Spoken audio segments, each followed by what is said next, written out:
নমস্কার, আমি পরিচালক অনির্বেদ চট্টোপাধ্যায়।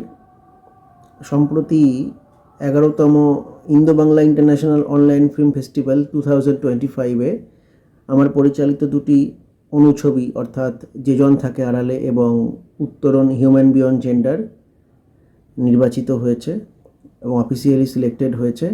31শে অগাস্ট 2025 অনুষ্ঠান সূচি। আপনারা আসবেন, আমাদেরকে সাপোর্ট করবেন।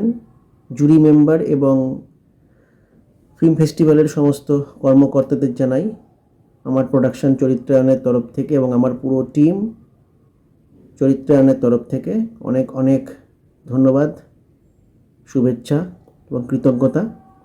উত্তরণ হিউম্যান বিয়ন্ড জেন্ডারের জন্য ওনারা আমাকে বেস্ট LGBTQ ডিরেক্টর এবং যে জন থাকে আড়ালের জন্য সকলের প্রিয় অভিনেতা আমার প্রিয় দাদা সঞ্জীব সরকারকে বেস্ট অ্যাক্টর হিসেবে নির্বাচিত করার জন্য অনেক অনেক ধন্যবাদ।